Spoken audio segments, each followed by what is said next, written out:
Hey Raghunath, tell everyone about our Patreon community. Sure, Kastuba. The Wisdom of the Sages Patreon community is an incredible online yoga resource. If you like the type of yoga wisdom and culture we share on the show, then our Patreon community is a great next step.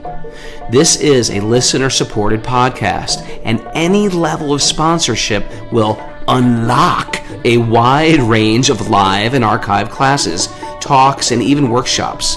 Raghunath teaches, I teach, and we have a host of other excellent teachers on topics ranging from yoga philosophy, asana classes, storytelling, Ayurveda, kirtan, cooking, meditation, and a lot more. We even have an incredible online Bhakti 12-step recovery group.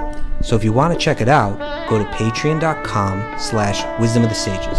All right, let's get it on. Bhagavate Vasudevaya.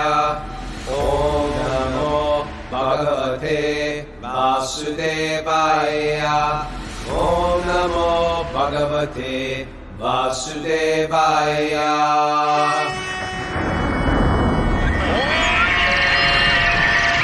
Come on! Live from Super Soul Farm, this is Wisdom of the Sages, a daily yoga podcast with your host, Raghunath, and co-host and senior educator at the Bhakti Center, New York, Mr. Kastuba Das, who is live at Govardhan Hill. Welcome to the show. Welcome to Govardhan. Welcome to Super Soul. And welcome to Tell a Friend Friday. It's the day after the show. After you hear this, and all of you are hearing this, you go to share, copy link, send it to people you like. Send it to your whole address book if you want. Hey, you guys, I think there's something you would like on this. Check it out. That's how we're gonna spread this in an organic grassroots fashion, because it's a grassroots movement, the Srimad Bhagavatam. And we're fearless. Right. Reasonably fearless. We're supposed to be fearless. We're marching forward with the doubtless and fearless way. Bhagavatam. Yeah, it's for I don't care if you liked the State of a Union address or hated the State of a Union address that happened yesterday. It's beyond politics. It's beyond politics.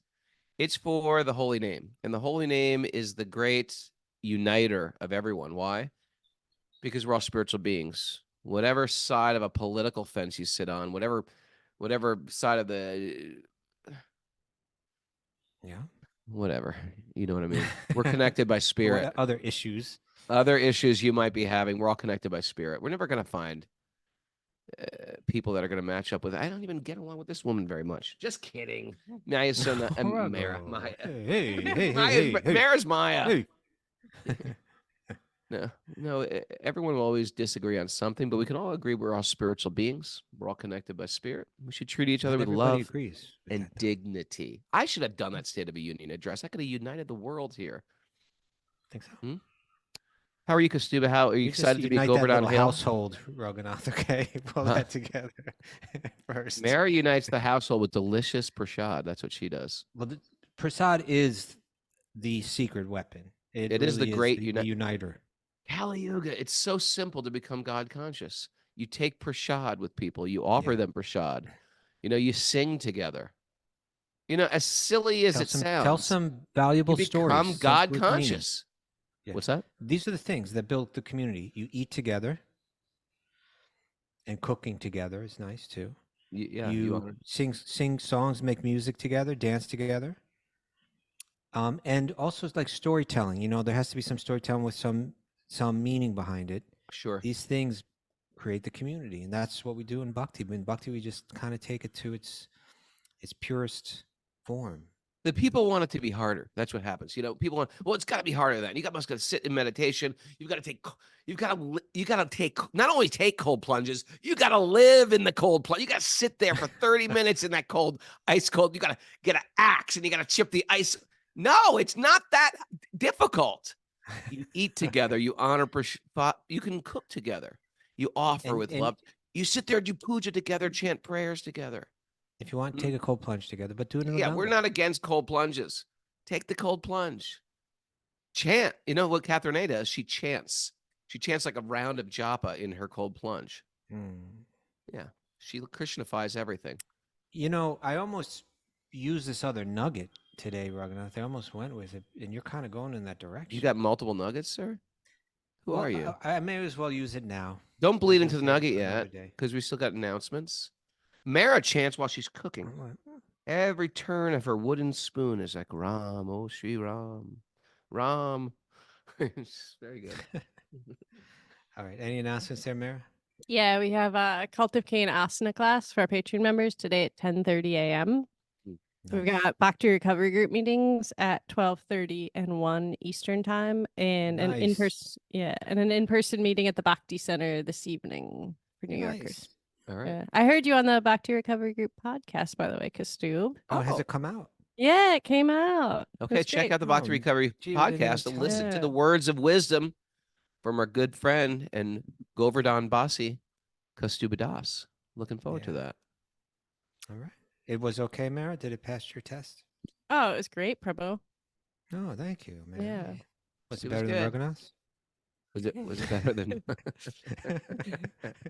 She was like, I didn't say anything. Smart. Sometimes you just don't say anything. I went to New York City yesterday. I drove to New York City, did 1 hour of edits on my audiobook for those who didn't get my audiobook but want to, and then drove back. All right. That's what I did yesterday. And then Mara had Papa Tony over for dinner and Pookie, his wife. And Mara cooked up a storm. What's her name? Pookie. Pookie. Pookie. Pookie. That's Tony's wife's name, Pookie. Is that a nickname or is that like her real name? That's after Saint Pookie. You've never heard of Saint Pookie. Christian name. Catholic name. San Pookie. It's a nickname, but she introduces herself as Pookie. Like she self-identifies as Pookie. Papa Tony and I identify as Pookie. Well, that's your sitcom right there, Papa Tony and Pookie.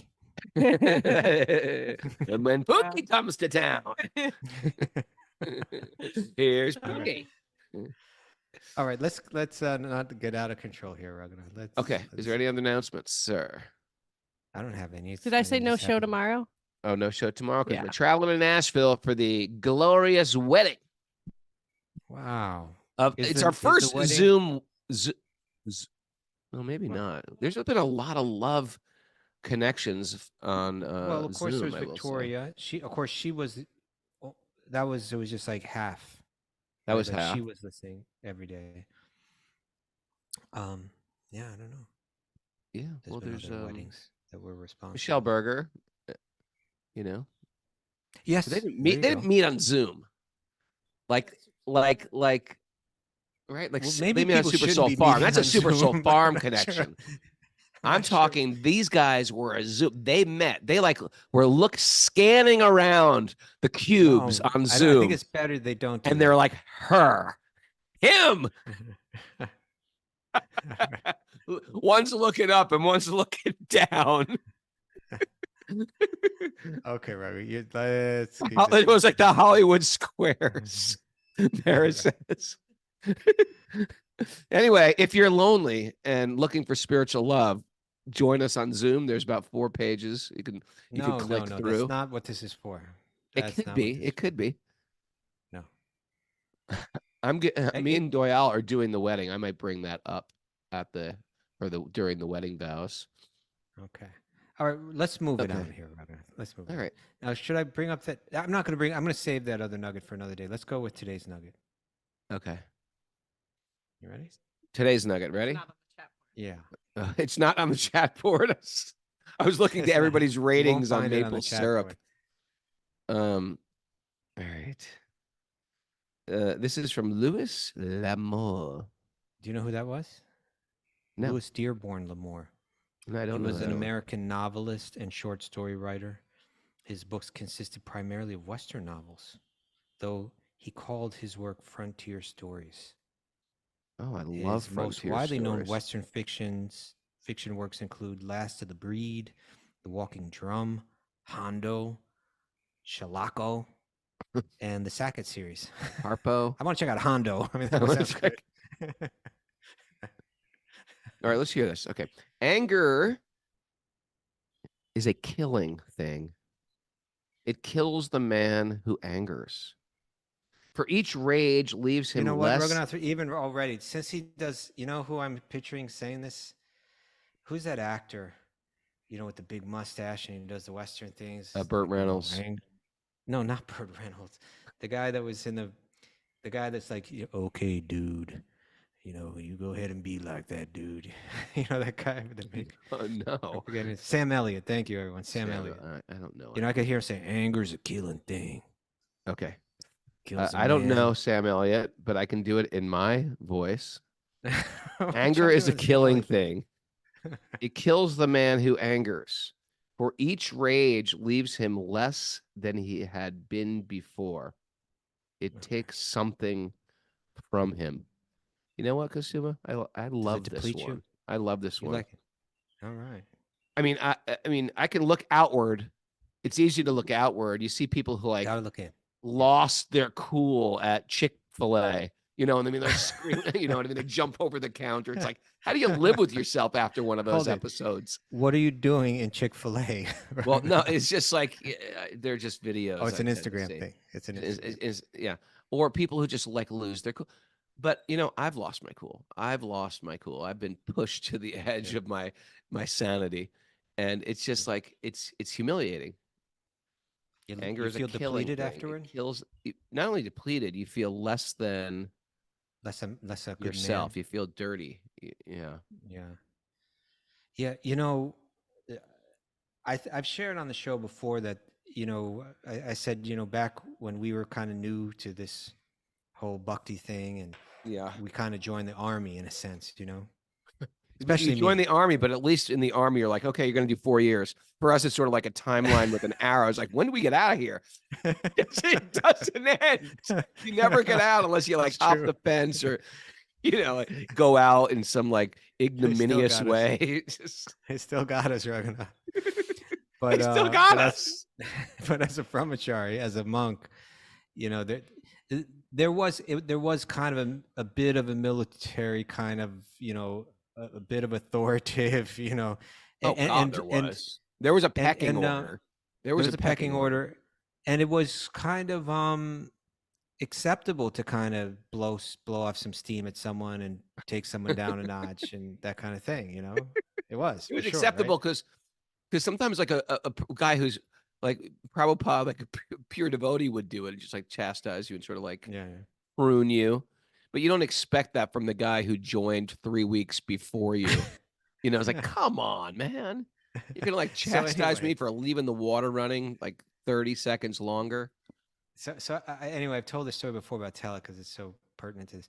But I was a little like that. I wasn't super like that, but I did have my moments, you know. Of chastising me? Yes, you do. Yeah, you still do. What are you talking about? What? I don't get angry. I get frustrated with you, Raghunath, but I don't chew you out. Is that what you're saying? No. Yeah, but you got that chastising edge. You think so? Oh yeah. Name the but last I think time it's you saw me good. I think it's good. someone. You can. No. Hold it. I want to call you up on this. When's the last time you saw me chastise anyone? Privately, I'll tell you. I don't remember. I think you just have it in your mind, Raghunath. It's in your mind. Maybe you chastised me enough that I'm scarred as a young devotee. He joined 1 year before me, Mara. 1 year before me, and that gives him full license to rip me on the regular. Once. I remember I laid into you in the breezeway of the Philadelphia temple one time. Really? Yeah. About what? About what? About, I'm not going to get into book it. Distribution. Tell me off camera. Kastuba has this like mystical city where he doesn't actually ever get angry with us, but yet we're still scared of him. Right? And I'm scared out of my boots. We try and keep him happy. You're like, you better do the show today. We're all scared. You guys didn't want to do the show today, but you're scared, isn't it? Okay. You know, it's like there's like one father when you're growing up, like in the neighborhood. There's always like one father in the house that you're like scared of those guys. Halloween, I'm scared to go to that house. My father was that father. Okay, you could have been that father. So anyway, I had, you know, I did that a bit, but one time, I kind of laid into this one devotee, and after I was done, he just said to me, "Now I see. You're just like all the rest. I get it now. You can lose your mind and just be this guy. He was a real yogi. Like before he became like a brahmachari, he wandered up in the Himalayas and all that and meditated and stuff, you know.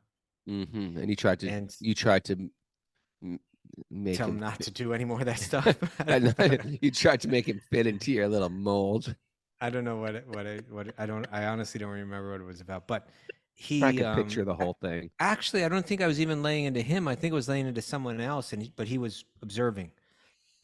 And he said that to me. Look at you now. I see you're just like the others. You know, you lose control of your mind. This that. And when he said it, I was like, oh my God, he's right. You know, he's right.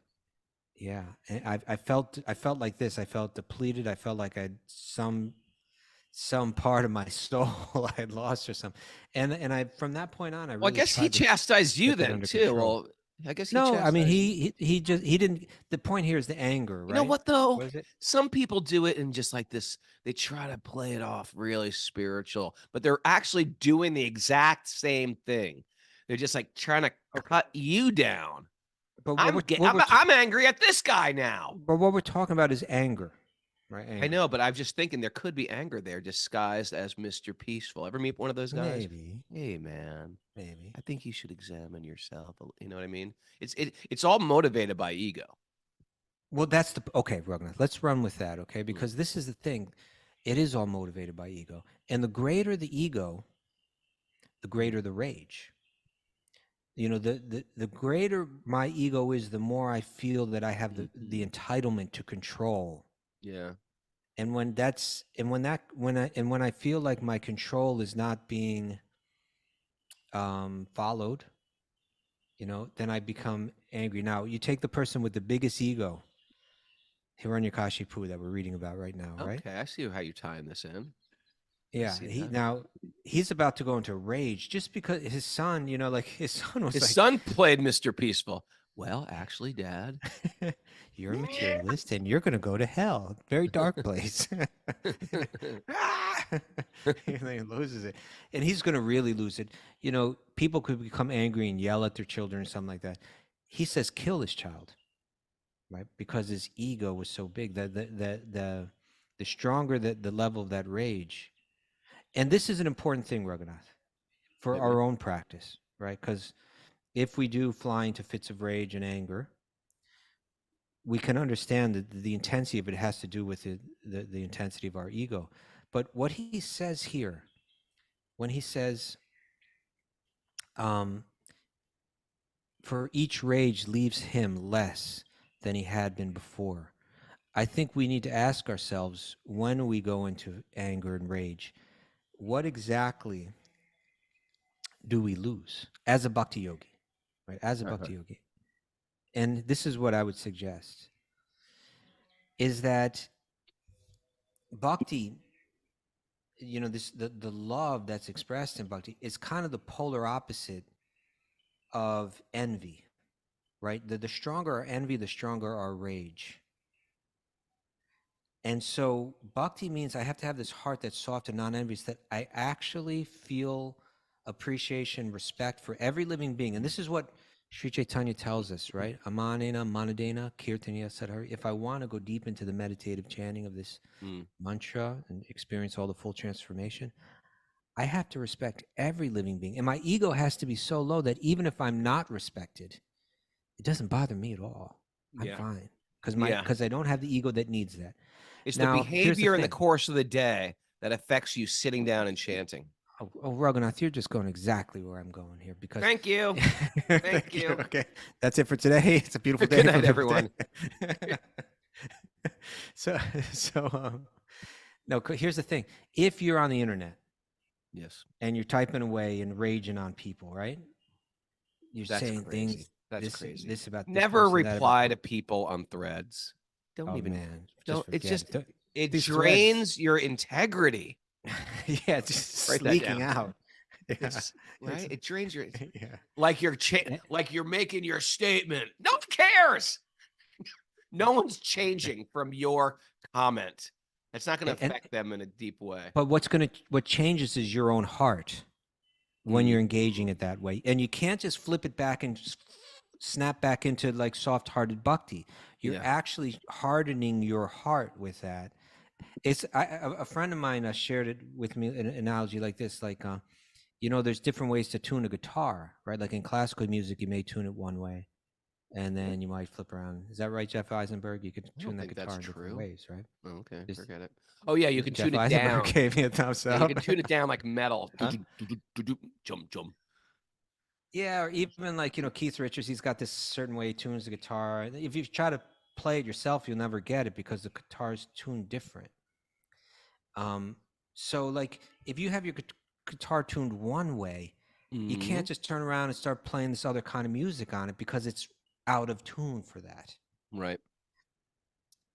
Okay, you see Keith tunes it to the drop D? You're kidding. Drop D. So just like you can't start to play that other kind of music once it's been tuned one way, it's going to take you time. You're going to have to sit down and you're going to have to do this whole thing with it. Similarly, if you're tuning your heart with anger, with envy, based on ego, and you do that on the regular, what to speak of you doing like a fool doing it on the internet over nothing, we're just going off on these things. When you go to turn and do your puja, when you go and to pick up your bead bag and chant, you're not just going to flip a switch and suddenly be a soft-hearted, sweet. You're going to still have that rage and that anger in you. And you've hardened that heart. So it's real important. That's why when people get into these things like different types of intoxicants and stuff, it's not like just because we're so like, we are anti-drugs. It's what they do is they medicate your emotions and they don't let you feel feelings. And it's important to feel feelings and work through feelings. Why am I angry at this guy? Why am I losing my mind off this guy who cut me off? Who cut through all the traffic and like snuck into the very front. Why am I losing my mind over that? Road so unless rage. What road rage? Road rage. Why do I have road rage? Why do I get easily triggered? Why do I walk around and say, "Don't trigger me"? Oh, that's triggering. I need a safe space. Why am I so damn triggered? When I can answer these questions and deal with those emotions and not try to make the whole world do backflips so I'll be peaceful. That's not going to happen. What I need to work on why I'm raged, why I'm triggered, why I get easily offended, and not try to medicate. I need to go home and get stoned. I need to home to, or when my generation have a martini. A martini. Not my generation. My parents' generation was. You sit down with a hard glass of liquor and, a few shots of scotch or something. That's, my father would just sit and drink, just to get the edge off. But we don't want to get the edge off. We want to deal with that edge. How'd they afford all this scotch when they couldn't even afford Mrs. Butterworth?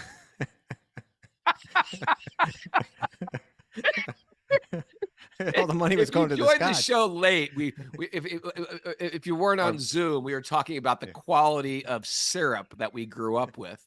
And I was saying that Mrs. Buttersworth was like the queen of maple syrup. The king would be actual maple syrup. That was never happening in the Capo household. I don't think I had maple syrup until I was like 28 years old from Vermont. But like we were settling for the lowest on the syrup totem pole, not Log Cabin, not Aunt Jemima. It was like Pathmark, no frills, no brand, no logo, no fancy mascot, bottle. No mascot, and it was poured like water. You pour that syrup like water. It's like, this can't be syrup. It's pouring like water. It didn't even taste good. My mom was so cheap. She bought the cheapest untasty syrup that you didn't even want to put on your pancakes. It's going to ruin my fluffy pancake. It's all going to the scotch. Pour scotch on it.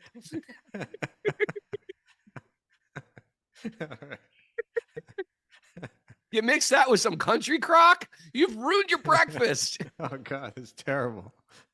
All right, Raghunath, we got to go into Bhagavatam now. Mara, wait, I want to get to the bottom of this. Mara, what is the best? We were before the show started, we were joking that my daughter came into the room and was like, guess what? There's this great new plant-based butter called Country Crock. We were like, what? Country Crock? That's been around since I was a kid.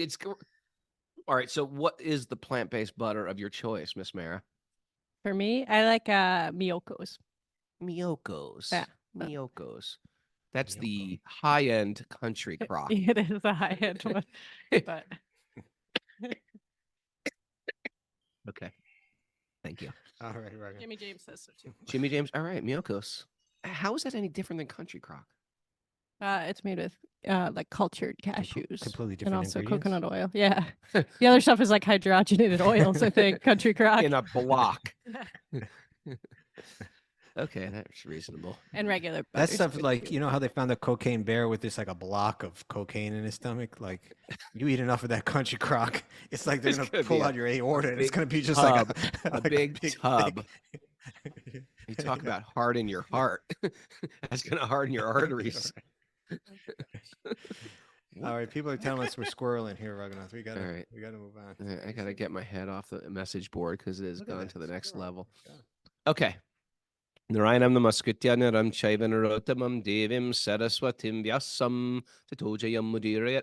Before we start in the Srimad Bhagavatam, which is our very means of conquest, one should offer respectful obeisances to the Supreme Lord Narayan, unto Narayan Rishi, the supermost human being, unto Mother Saraswati, the goddess of learning, and to Srila Vyasadeva, the author. Nasta prayeshva badreshu nityam bhagavat sevaya bhagavati utamashloke bhaktir bhavat by regular attendance in classes on the Bhagavatam and by rendering service to the pure devotees. All that is troublesome in the heart will become eradicated, and loving service to the Supreme Lord who is praised. The transcendental songs will be established as an irrevocable fact. Eradicate the country crock.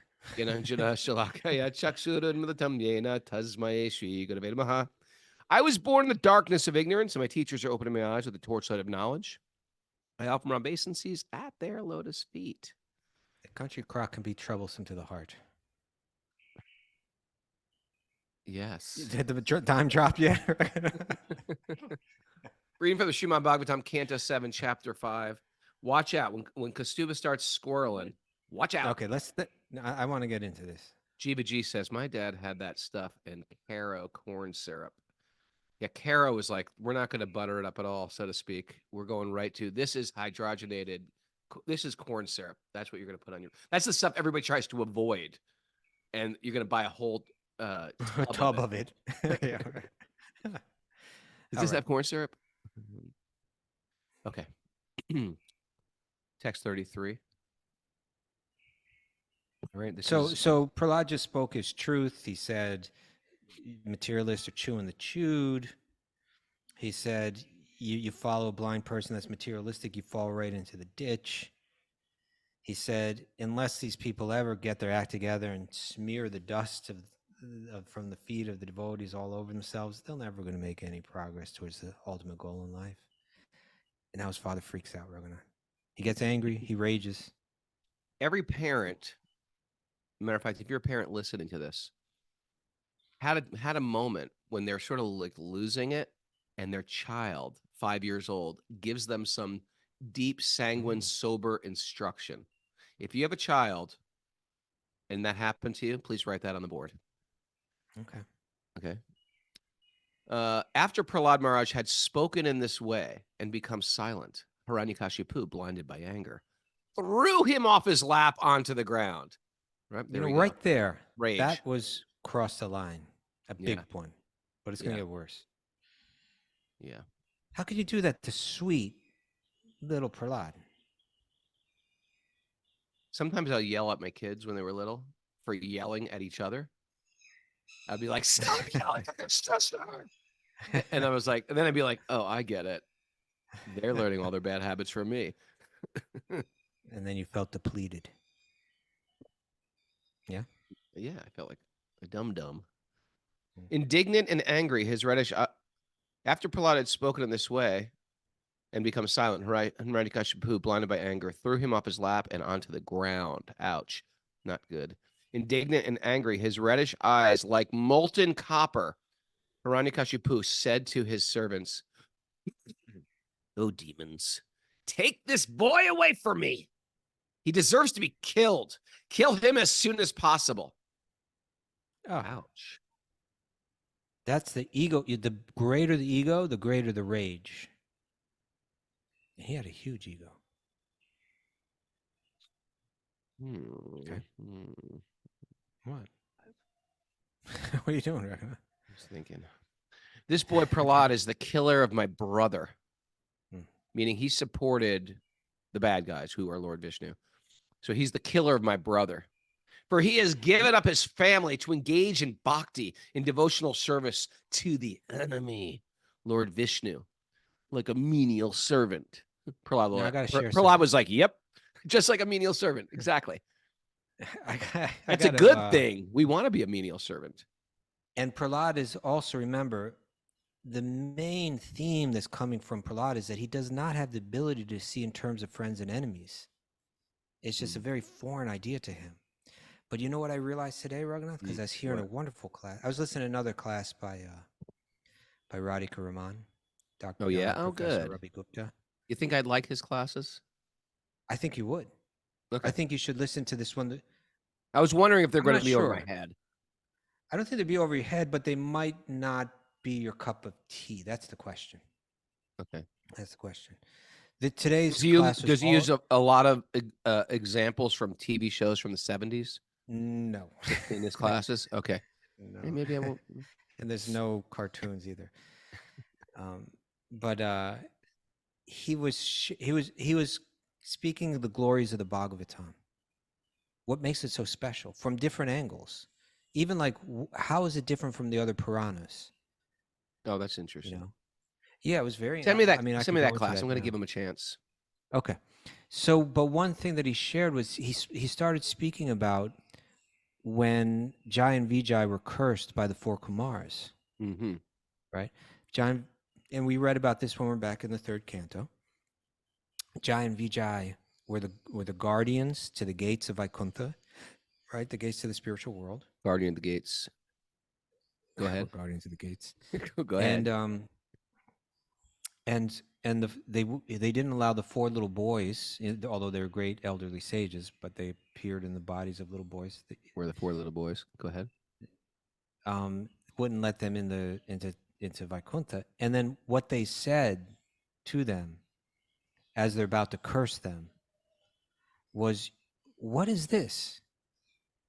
You know, Vaikuntha is the place where nobody sees in terms of friends and enemies, right?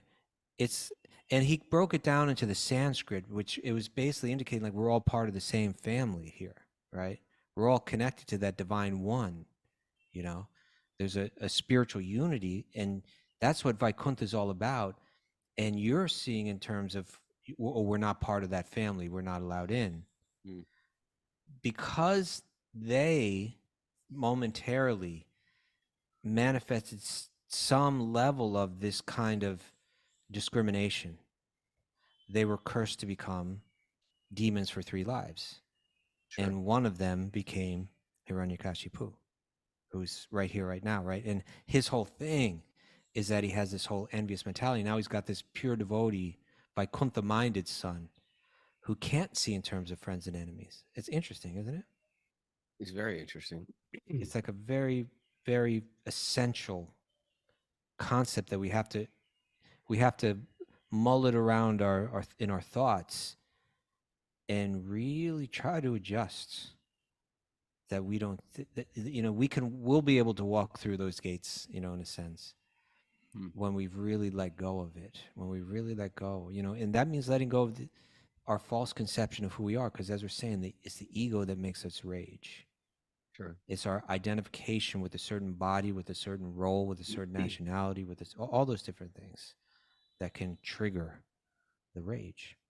Little Prahlad didn't have it at all, but his father had it so deep. Such a strong false conception of self, such a strong ego, such a strong need to control. And now with this beautiful boy, he's like, kill him, just because he said a few words that upset him. Okay. Like this. Although Prahlad is only 5 years old, even at this young age, he has given up the affectionate relationship with his father and mother. He didn't. Therefore, he is certainly untrustworthy. Indeed, it is not at all believable that he will behave well toward Lord Vishnu. He's envious of Vishnu. You can hear it in the words that's coming out, right? Yeah. Although a medicinal herb being born in the forest does not belong to the same category as a man, if beneficial, it is kept very carefully. Similarly, if someone outside one's family is favorable, he should be given protection like a son. On the other hand, if a limb of one's body is poisoned by disease, it must be amputated so that the rest of the body may live happily. Similarly, even one's own son, if unfavorable, must be rejected, although born of one's own body. Ouch. I sort of agree with Hiranyakashipu. Not to kill. Well, there is a logic to that, yeah. Yeah, there's a lot. But yeah. the point was, Prahlad is a very healthy limb. Did you agree with the killing part? The killing. Hey, by the way, here's what Pope Pius Melanie says from Vermont. She says, my daughter once told me, "Mom, I'm just a kid. How can I know how to do things the way you want me to do them?" That's pretty good. That's pretty good. Made her slow down. Evil mother, Melanie. This is what we're gonna have to tell her. Make yourself vulnerable. Share with us so I can exploit it on the air. No, we're parents. We get it. Okay. Just 38. Just as controlled senses are the enemies of all yogis, just as uncontrolled senses are the enemies of all yogis. It's interesting. Engaged in advancing in spiritual life, this Prahlad, who appears to be a friend, is an enemy because I cannot control him. See that? Yeah, I get that. Therefore, this enemy, whether eating, sitting, or sleeping, must be killed by all means. It's like being rational about it. This is very irrational, Raghunath. Well, it makes sense to him. Okay. Meaning he's going against I'm looking just as a parent. Once the kids get to this point where like they're not accepting any of the rules of the household, it's rational to kill them. Is that what you're saying? No. Just get them out of the household. Time to fly. You don't want to follow the rules of the bird nest, then fly away. No, but he's saying kill him.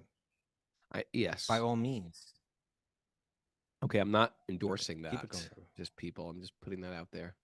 Okay. The demons, the Rakshasas, the servants of Hiranyakashipu, thus began striking the tender parts of Prahlad Maharaj's body with their tridents. The demons all had fearful faces, sharp teeth, and reddish, coppery beards and hair. Are they saying the demons are all ginger? And they appeared extremely threatening. Reddish, coppery. Yeah, it sounds ginger to me. Bunch of Celts.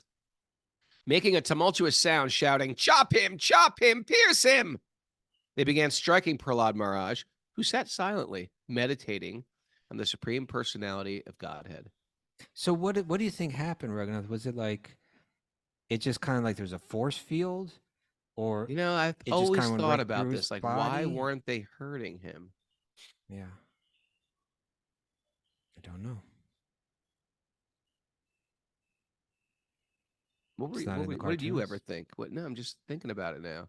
I no always idea. wondered, like, they tried to kill him. Why couldn't? I mean, I've had experiences where my mom whipped a shoe at me once. What's going on? And I ducked. Was that after the scotch? No, we did something to drive her insane. I'm not claiming innocence here. We were crazy. So she used to take off her slipper and whack us with the slipper. And one day she went to whack us, or chasing us, couldn't catch us. And then she took off the slipper, just whipped it, and we ducked, and it went through the window.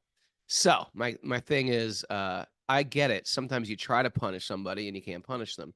But here it's like they had weapons. They were trying to strike him. They do a whole series of ways to hurt Prahlad, but Prahlad remains protected. Maybe they're just going right through his body, like almost like. I know. Is it a mystical thing, or are they fumbling? Or like, I dropped the trident. I went to poke him with the trident, and I just slipped out of my hands. In any case, somehow it wasn't working. It was ineffective. Well, sometimes you see these cop fails where they try to arrest somebody, and like they can't arrest him. They're trying. They're using the stun gun. That's not working. He's escaping, or he's running away with handcuffs on, and the cop can't catch him. Maybe it's something like this. They're like 5 cops chasing the guy. They're all like falling over. 5 chop, and the criminal is like in impeccable shape. Yeah, he's running handcuffed. It happens. Got the Keystone cops behind him. Yes. And everyone's commenting like, these people need to exercise, these police officers. Yes. The good old Italian backhand, Laura Rubino said. Yep. Do you remember the day that like your mother couldn't do it anymore? My mother could never do it. My father, if you're the mantra in my household was, okay, wait till your dad gets home. Then it was like, I had that too. But my mother didn't necessarily wait. There was that for sure. But that wooden spoon could come out, and at any moment. A spoon. But there's a certain point. You don't understand the weapons of coercion that were passed around my home. No one even hits their kids anymore. It's a whole different thing now. Now the kids just rule. But I'm just saying, there was a day where like she just couldn't do it anymore. It's like, that's it. It's over. It's like liberation. Yeah. Tim O'Reilly says, if you see a grown man trying to kill a 5-year-old kid, isn't it natural to feel rage? Are you trying to enforce being peaceful? Sure. In a situation like that. Appropriate. That's appropriate rage. Matter if you see a devotee getting harmed, right? It's just when rage is not based. Or any person also. It's just when rage comes out of nowhere due to my own shortcomings. Yeah. Then Prahlad I've lost my cool. I've lost my cool when I shouldn't have lost my cool. Just because I don't have my collective senses about me. That's what we're talking about, Tim. Okay. Even though a person has no assets in pious activities, performs some good deed, it will have no result. Thus, the weapons of the demons had no tangible effects upon Prahlad Maharaj because he was a devotee undisturbed by material conditions and fully engaged in meditating upon the serving the Supreme Personality of Godhead, who is unchangeable, who cannot be realized by the material senses, and who is the soul of the entire universe. 1 second.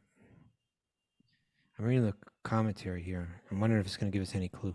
Prahlad Maharaj was, was constantly and fully engaged in thought of the Supreme Personality of Godhead. As it is said, Govinda Parirambitaha. Govinda Parirambitaha. I guess that means his mind was always going around in thoughts of Govinda. Prahlad Maharaj engaged himself always in meditation, and thus he was protected by Govinda.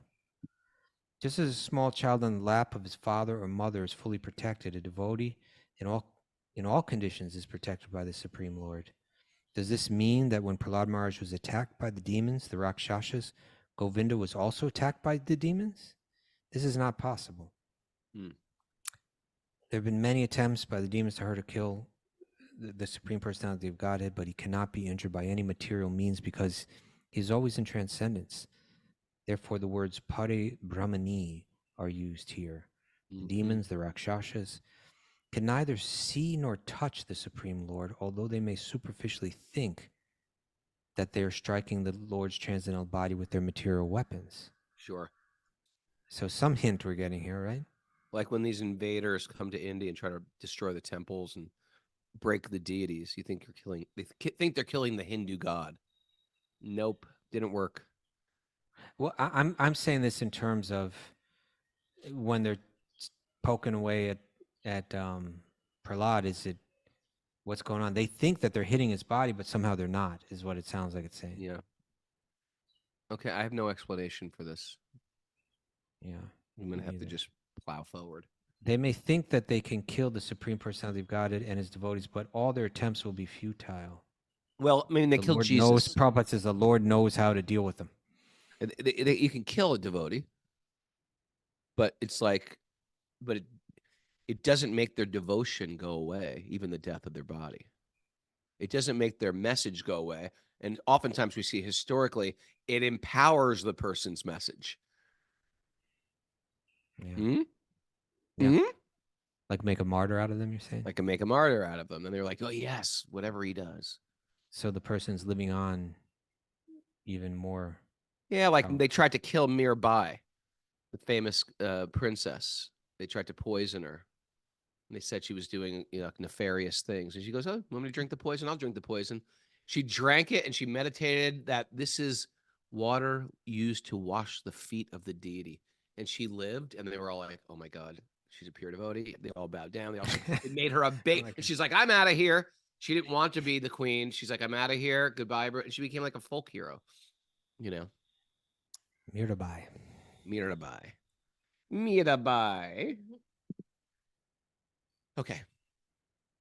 42. Next. My dear King Yudhisthira, when all the attempts of the demons to kill Prahlad Maharaj were futile, the king of the demons, Hiranyakashipu, being the most fearful, began contriving other means to kill him. Hiranyakashipu could not kill his son by throwing him beneath the feet of big elephants. That was his first one. Okay, why don't we try the sword didn't work. Let's try the crushing attempt. How do you instruct an elephant? Okay, step on him. Step on him. Come on. Make the elephant walk, somebody. The mahout. They know how to do that. Oh, the mahouts, I guess, do. Okay. Throwing him among huge, fearful snakes. Right? They say that saintly people have a mystic siddhi. I can't remember what it's called. Don't bother them. Where snakes or poisonous animals do not bother them. They're so in control of their consciousness and their mind that harmful animals will not bite them, harm them. They're like sort of animal whisperers of sorts. Okay. I'm sure you had that, siddhi. Think so? Then he tried destructive spells. Like the snake didn't work. Try this black magic. That didn't work.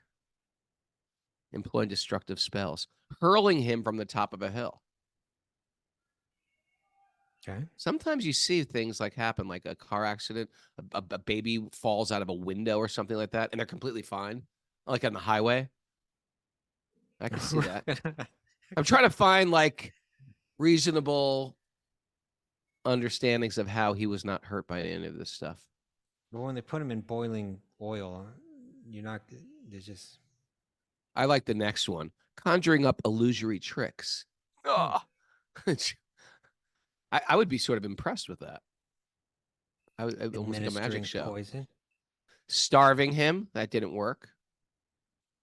Exposing him to severe cold and cold plunges.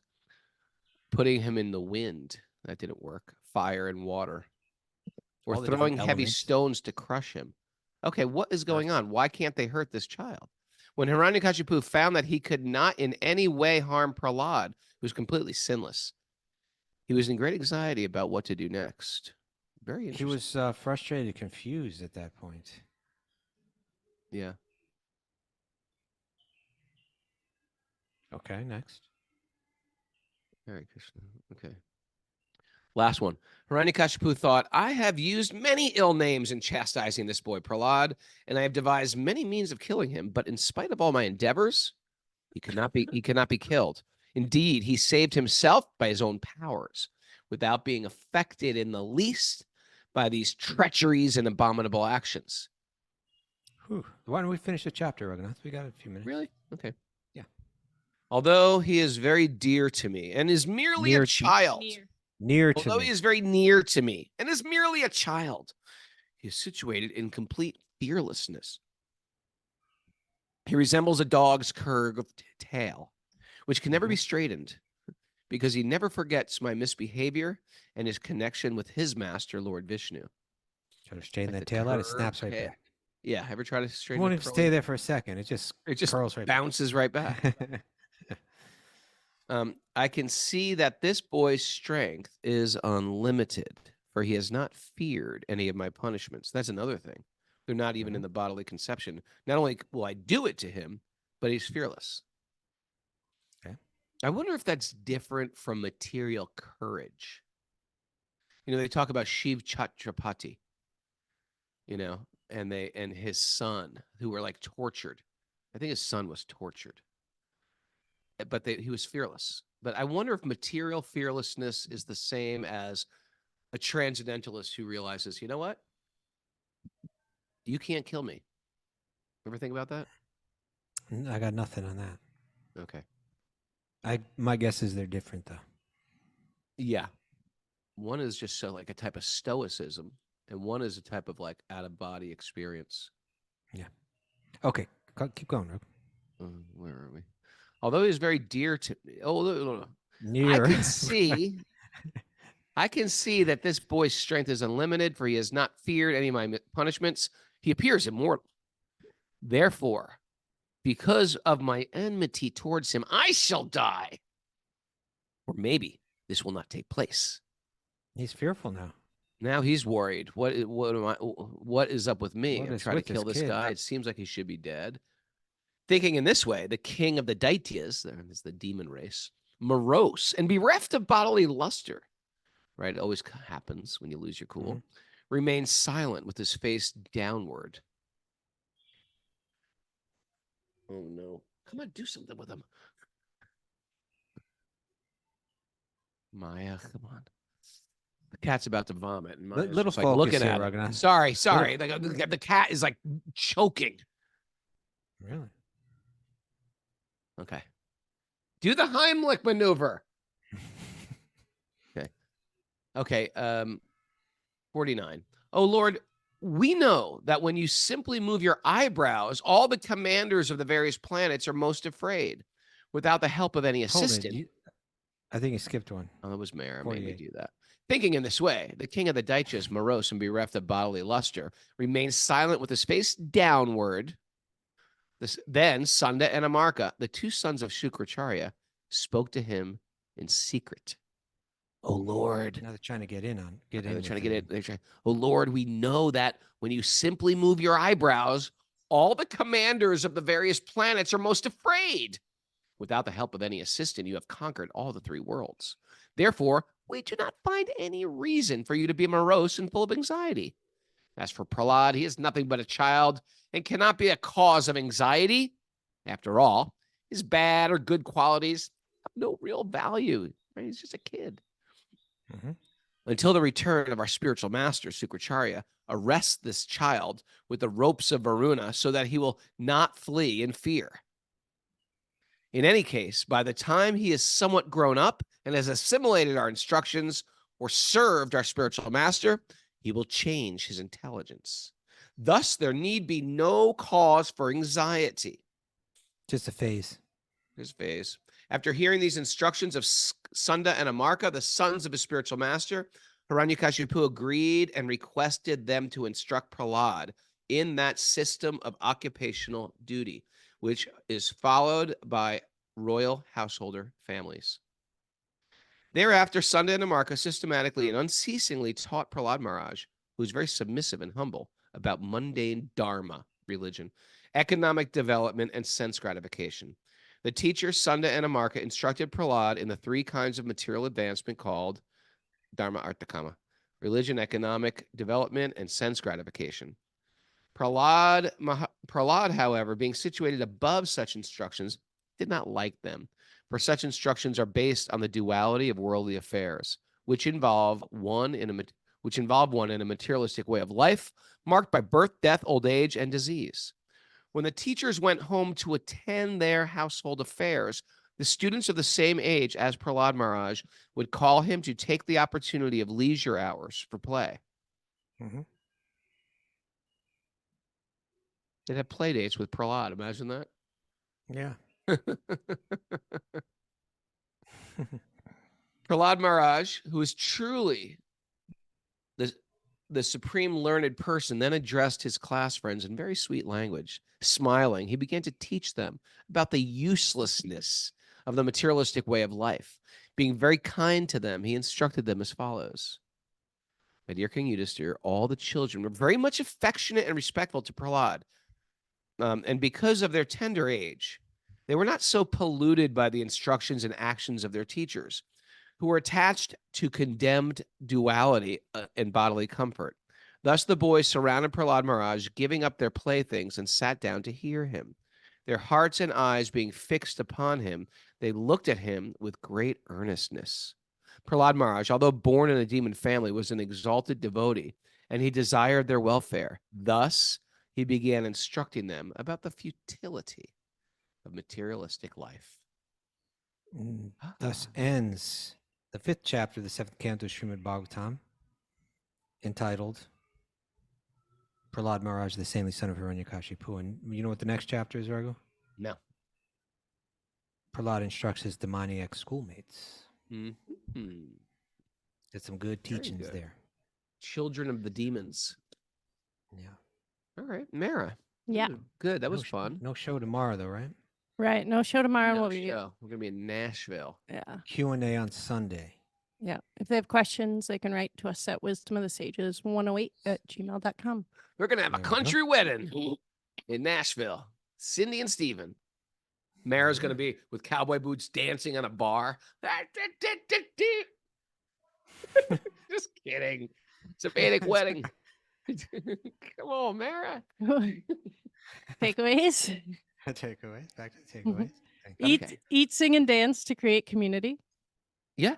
There you go. Oh, yeah. Right. Don't even, that seemed like a long time ago we were talking And about. be merry. Eat, sing, and dance and be merry. It's actually eat, sing, and dance and tell stories. And but tell stories. Okay. Anger leaves you dirty and depleted. Yeah. Especially rage. The greater the ego, the greater the rage. Boom. The greater the fall. When we are angry, what do we lose? What's that? Just like a Question for people to What think do about. we lose To ponder? ourselves? Yeah, what are we losing within what do we ourselves? lose? Think about that today, Raghunath. All of us. Let's all think about that. Okay. Yeah. Especially you, Raghunath. Okay.